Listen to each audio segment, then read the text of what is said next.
കർണാടകയിലെ കോൺഗ്രസ് സർക്കാർ വീടുകൾ ഇടിച്ചു നിരത്തിയ സ്ഥലം സന്ദർശിച്ച രാജ്യസഭ എം പി ഡിവൈഎഫ്ഐ നേതാവ് എ റഹീമിൻ്റെ വാർത്താമാധ്യമങ്ങളുമായുള്ള സംസാരം വലിയ രീതിയിൽ ട്രോൾ ചെയ്യപ്പെടുകയും ചർച്ചാ വിഷയമായി മാറുകയും ചെയ്തു.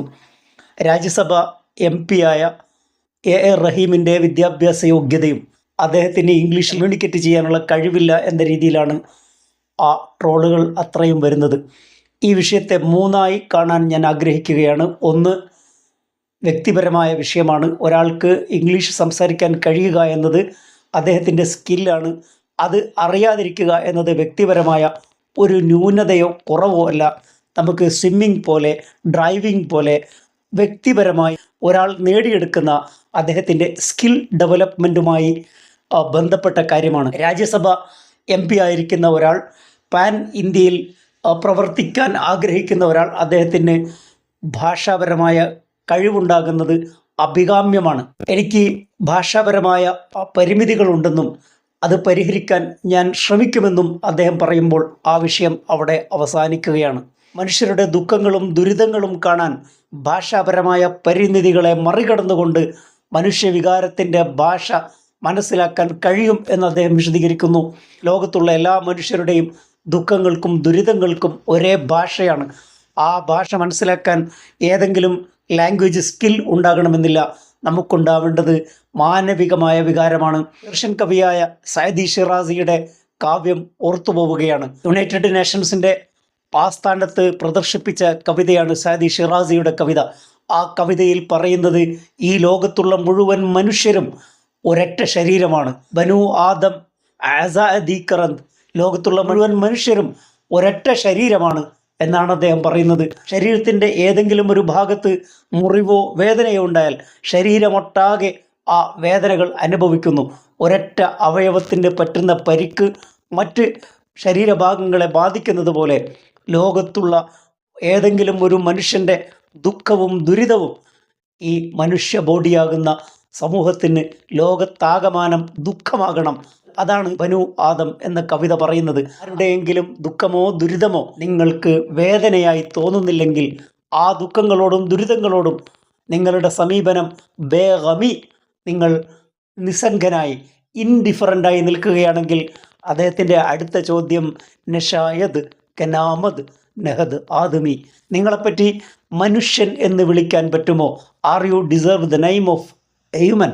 വളരെ പ്രസക്തമായ ചോദ്യമാണ്. അനശ്വരമായ കവിതയിലൂടെ അനർഘമായ ചോദ്യം ചോദിച്ച സയദി ഷിറാസി വാഴ്ത്തപ്പെടട്ടെ. രണ്ടാമത്തെ മറ്റൊരു കാര്യം, അദ്ദേഹത്തിന് LLB ഉണ്ട്, അദ്ദേഹത്തിന് മറ്റ് വിദ്യാഭ്യാസ യോഗ്യതയുണ്ട്. എന്നിട്ടും അദ്ദേഹത്തിന് എന്തുകൊണ്ട് ഇംഗ്ലീഷ് സംസാരിക്കാൻ കഴിയുന്നില്ല? ഇംഗ്ലീഷ് ഭാഷയുടെ ഒരു ഭാഗം മാത്രമാണ് കമ്മ്യൂണിക്കേഷൻ.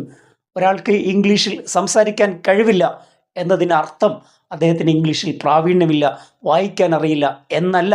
ഒരുപക്ഷെ ആ കഴിവുണ്ടാകാം.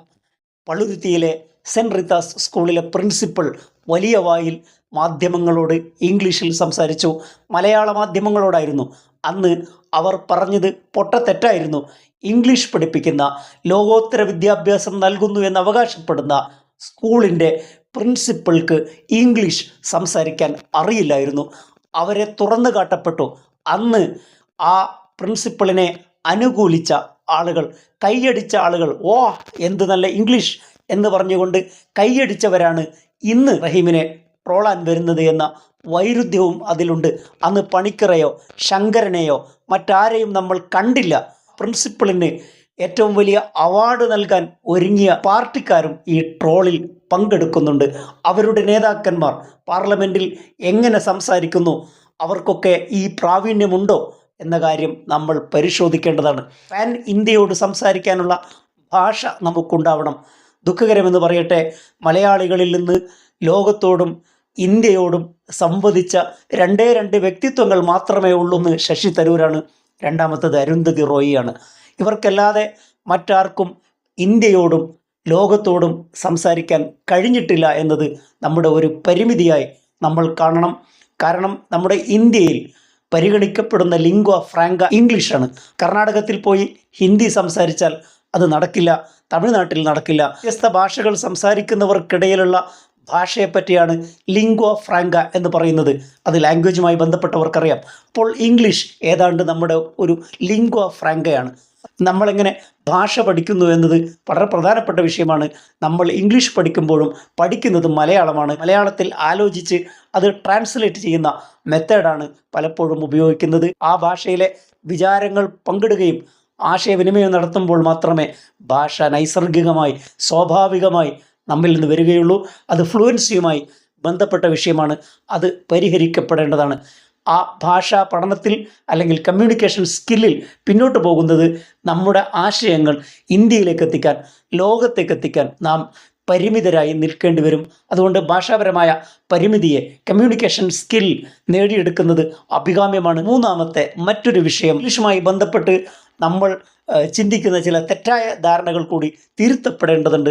കാരണം ഇംഗ്ലീഷ് സംസാരിക്കുന്ന ആളുകൾ അവരാണ് ചിന്തകന്മാർ, അവരാണ് ബുദ്ധിജീവികൾ എന്നൊക്കെ ചിന്തിക്കുന്ന രീതിയിലേക്ക് നമ്മൾ മാറിയിരിക്കുന്നു. ഭാഷകളിലുള്ള നൈപുണ്യം ഒരാളുടെ ബൗദ്ധികമായ നിലവാരത്തെ ഒരിക്കലും അടയാളപ്പെടുത്തുന്നില്ല.